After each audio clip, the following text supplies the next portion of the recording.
سب کو خاص طور پر مہر خان کو اس کا یہ انداز زہر لگا تھا، لیکن نظر انداز کر گیا۔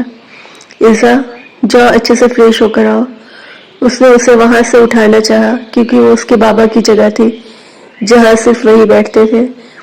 اوہو مہر، نظر نہیں آ رہا فریش ہو کر تو آئی ہوں۔ اس کے جواب سے سب عورتوں نے ایک ساتھ اسے دیکھا۔ اچھا اٹھے یہاں سے، یہ تایا جان کی جگہ ہے۔ چونکہ مہرین بھی وہی تھی آج کل تو اسے دیکھتی بولی، یار نام تھوڑی نہ لکھا ہے، جو آئے وہ خالی کرسی پر بیٹھ جائے۔ اف عزا بکواس نہیں، بابا کی جگہ ہے، یہاں کوئی نہیں بیٹھتا، اٹھو یہاں سے۔ اب کی مہر خان نے ہتھیلی پر زور سے ٹیبل پر ماری اور تیش میں کھڑا ہوا۔ عزا نے ایک نظر سب کو دیکھا، سب اسے حقارت سے دیکھ رہے تھے، اور ایک نظر مہر کو۔ نہیں، مہر خان کو غصہ نہیں دلوانا تھا اسے، مہر خان کے دم پہ ہی یہ سب عیاشی تھی۔ وہ فوراً اٹھے اور جا کر دوسری کرسی پر بیٹھ گئی۔ سردار ہشتم بھی آئے اور ناشتہ شروع کیا گیا۔ سب خاموشی سے ناشتہ کر رہے تھے۔ وہ بیزاری سے سب کو پراٹھے کھاتا دیکھ رہی تھی۔ کیا اوٹس نہیں ملتے یہاں؟ اس کی بات پر ایک بار پھر سب نظر اس کی طرف اٹھی تھی۔ مل جائیں گے بیٹا، آج منگوا دیں گے ہم شہر کی مارکیٹ سے، ابھی کے لیے یہ بریڈ کھا لے۔ زینب بیگم نے کہا تو اس نے منہ بسور کر بریڈ کی ٹرے ان کے ہاتھ سے لی۔ اف کہاں اس پیڑوں میں پھنس گئی ہوں، مجھے لگتا ہے مہر کو کسی طرح کنوینس کرنا پڑے گا کہ الگ گھر لے، ان کے ساتھ رہنا تو ممکن نہیں۔ اف اس نے دل میں سوچا۔ این کو آتا دیکھ اس سمے سب کی نظر اس کی طرف گئی تھی۔ آئے این بیٹا یہاں بیٹھ جائے، جگہ نہیں ہے۔ سردار ہشتم جو ناشتہ کر چکے تھے اٹھ کھڑے ہوئے اور این کو اپنی جگہ بیٹھنے کا کہا۔ اس نے حیرت سے سب کو دیکھا، کچھ لمحے پہلے اس کے بیٹھنے پر کیسے بوال ہوا تھا اور اب اس لڑکی کو سر آنکھوں پر بٹھایا جا رہا تھا، اس سے ہضم نہیں ہوا۔ سردار ہشتم جا چکے تھے، سب عورتیں این کی طرف متوجہ تھیں اسے کھانا کھلانے میں۔ اس نے سب کو ایک نظر دیکھا اور بولی، یہ وہی ہے نا جس کے شوہر نے اس کا بچہ مار دیا تھا اور اب اسے طلاق دے دی ہے۔ اس کے کہتے ہی اس ہال میں موت جیسا سکتہ چھا گیا۔ زبان سنبھال کر لڑکی، اب کی بار نازیہ بیگم بولی تھی، لو میں نے تو بس پوچھا ہے، ویسے ہی اپنے گھر کیوں نہیں جاتی؟ اب تو اس کا یہاں رہنا مناسب نہیں، یہاں سب دوسرے مرد ہیں۔ مطلب؟ شٹ اپ عزا، اٹھو اور دفع ہو جاؤ کمرے میں۔ مہر خان کی برداشت کے انتہا ہوتے ہی وہ چیخا تھا۔ این نے نم آنکھیں جھکائیں۔ اس کے گھر کے کنسٹرکشن کا کام ہو رہا تھا اور شہنواز آج کل اسپتال میں تھا، اس لیے وہ وہیں رہ رہی تھی۔ این یہاں رہتی ہیں یا نہیں؟ آئندہ میں تمہارے منہ سے ایسی بات نہ سنوں عزا۔ اب کی بار زینب خان کا لہجہ سخت تھا۔ ارے یار میں نے کون سا اس کو گولی مار دی، اتنا ہی تو کہا ہے کہ اس کے شوہر نے بچہ مار دیا تو مار دیا، اب کیا؟ ویسے بھی یہاں سارے مردوں نے ہی عورتوں کو گھن چکر بنا رکھا ہے، آپ کو ہی دیکھ لو۔ وہ بدتمیزی سے زینب خان کو دیکھ کر بولی۔ چٹاخ! مہر خان کا ہاتھ اٹھا تھا۔ عزا نے صدمے سے اسے دیکھا، یہ وہی شخص تھا جو اس سے روز محبت کے دعوے کرتا ہے۔ How dare you! اس نے آگے بڑھتے مہر خان کو دھکا دیا۔ سب دیکھتے رہ گئے۔ اب کی شور سن کر سردار ہشتم بھی باہر نکل آئے، منظر انہوں نے بھی دیکھا تھا۔ یہ کیا بدتمیزی ہے لڑکی؟ بدتمیزی تو آپ لوگ کر رہے ہیں، کب سے خاموش تھی، میرے شوہر کے کان بھرتے شرم نہیں آتی؟ یہ پہنو وہ نہ پہنو، تم لوگوں کا نہیں پہن رہی، میرے باپ کے دلوائے کپڑے ہیں، کھانا بناؤ، ہاتھ بٹاؤ، مائی فٹ، یہ سب چوچلے نہ مجھ سے نہیں ہوتے، اس نے بیزاری سے کہا۔ مہر خان ایک طرف ساکت کھڑا تھا، کہنے کو کہاں کچھ باقی تھا، یہ روپ کہاں تھا اتنے مہینوں سے اس کا۔ تو شادی کیوں کی تم نے ہمارے بیٹے سے؟ اب کی بار دراب خان نے حصہ لیا جو تب سے تماشا دیکھ رہے تھے۔ یہ شخص میری محبت میں پاگل تھا، مجھے تو لگا تھا کہ جیسے محبت کے دھم بڑھتا ہے سر آنکھوں پر بٹھائے گا، اتنی جائیداد ہے سب کچھ میرے نام کر دے گا، لیکن یہاں تو سب الٹا ہو گیا ہے، یہ کرو وہ نہ کرو، ایسے بیٹھو ایسے سانس لو، عجیب زبردستی ہے، اس نے سب کو دیکھتے حقارت سے کہا۔ سردار ہشتم نے ایک بار اپنے بیٹے کی طرف دیکھا جس کی آنکھوں میں ٹوٹے خوابوں کی کرچیاں تھی اور گردن ہلکی سی جھکی تھی، چہرہ اہانت کے احساس سے سرخ تھا۔ جائیداد چاہیے؟ سردار ہشتم کی آواز پر وہاں موت جیسی خاموشی چھا گئی، سب اس کے جواب کے منتظر تھے۔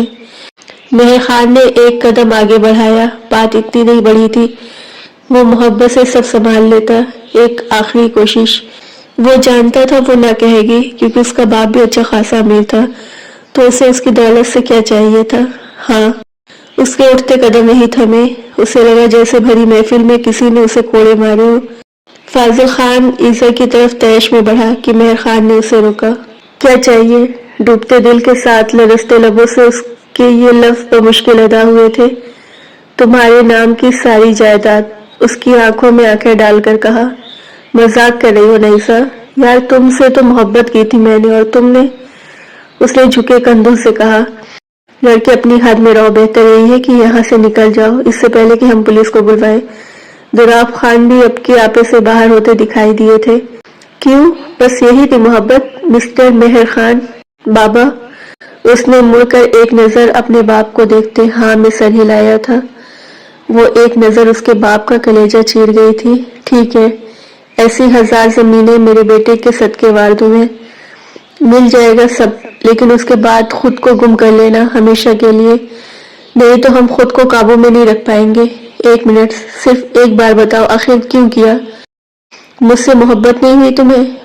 مہر خان نے ٹھہرے لہجے میں پوچھا۔ عین خان نے حیرت سے اس مرد کو دیکھا جو آج ایک لڑکی کے لیے رو رہا تھا، اور ایک اس سے مسلک مرد تھا جو اسے جوتی کی نوک پر رکھتا تھا۔ نہیں، تمہاری خوبصورتی نے متاثر کیا تھا مجھے، تم ضد بن گئے تھے میری کوئی بھی دوست چاہ کر بھی تم تک رسائی حاصل نہیں کر پائی تھی، لیکن میں نے کر دکھایا، تمہیں تسخیر کر لیا۔ دیکھو، اس نے مسکراتے اسے اوپر سے نیچے تک دیکھا۔ دولت میرے باپ کے پاس بھی ہے، لیکن ایک چھوٹا سا بزنس ہے جس میں اس وقت صرف خسارہ ہو رہا ہے۔ تم سے آدھی دولت بھی نہیں ہے میرے پاس، بس ایک عیش بھری زندگی چاہیے ہم نے، تمہارے ساتھ بھی گزر جاتی۔ لیکن تم سو کولڈ مرد بدل جاتے ہو یار، کام کرو، یہ کرو، وہ کرو، یہ پہنو، یہاں جاؤ، لائک سیریسلی۔ اور اس حویلی کی پاگل عورتیں اسے تحفظ کہتی ہیں۔ زبان سنبھال کر، نہیں تو دھکے مار کر نکلواؤں گا یہاں سے، یاد رکھنا اب کی۔ فاضل خان بولا۔ میں مہر خان اپنے پورے ہوش و حواس میں تمہیں طلاق دیتا ہوں۔ یہ بار یہ عمل دہراتے اس کا دل کانپا تھا۔ اس لڑکی سے اس نے خود سے زیادہ محبت کی تھی جو اسے بھری محفل میں ذلیل و رسوا کر گئی تھی۔ وہ شخص جس کے لیے عزت اور مان سب تھا، آج وہ لڑکی اپنے خالی دامن کرتی چلی گئی تھی۔ عزت شاہ نے تمسخر سے اسے دیکھا اور باہر نکل گئی۔ وہ سیڑھیاں پھلانگتا اپنے کمرے میں آیا اور زوردار جھٹکے سے دروازہ بند کیا۔ اس نے اپنے سر کے بالوں کو مٹھی میں دبوچا۔ میں ہی کیوں؟ فاضل خان اور باقی لوگ مسلسل دروازہ بجا رہے تھے لیکن ناکام رہے تھے۔ اس نے نہ دروازہ کھولنا تھا نہ کھولا۔ رات کے آخری پہر سردار ہشتم تھکے قدموں سے اس کے دروازے کو دوسری چابی سے کھولتے اندر داخل ہوئے اور اسے دیکھا جو صوفے کے ساتھ نیچے گرا پڑا تھا۔ وہ بھاگ کر اس کے پاس آئے، دروازہ بند کر کے اس کے پاس نیچے بیٹھتے اس کا سر اپنی گود میں رکھا۔ شیر اتنی جلدی ہار مان گیا؟ میں شیر نہیں رہا، اب مر گیا ہوں، دیکھ رہے ہیں آپ، دیکھ رہے ہیں، وہ چھوڑ گئی مجھے۔ اس نے سردار ہشتم کو دیکھتے کہا۔ لعنت ہے میری محبت پر کہ میں اسے بدل نہیں سکا، اس کے دل میں خود کے لیے محبت پیدا نہیں کر سکا۔ وہ مرد روتا اب خاموش ہو گیا تھا۔ سردار ہشتم نے اسے دیکھتے ایک آخری فیصلہ لیا تھا۔ کیا؟ وہ تو وقت ہی بتانے والا تھا۔ آج کے بعد اس لڑکی کا نام تمہارے منہ سے نہیں سنے مہر خان، انہوں نے سخت لہجے میں کہا۔ میں جانا چاہتا ہوں یہاں سے، وحشت ہوتی ہے مجھے یہاں، اس نے ارد گرد دیکھتے کہا۔ کہاں جاؤ گے؟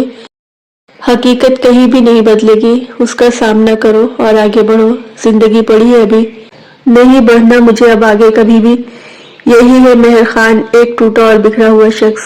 یہ مہر خان میرا شیر نہیں ہے، سو گیا ہے وہ کہیں، ایک دن وہی مہر خان ہمارے سامنے ہوگا، یہ وعدہ ہے میرا آپ سے، انہوں نے اس کے سر پہ بوسہ دیتے کہا۔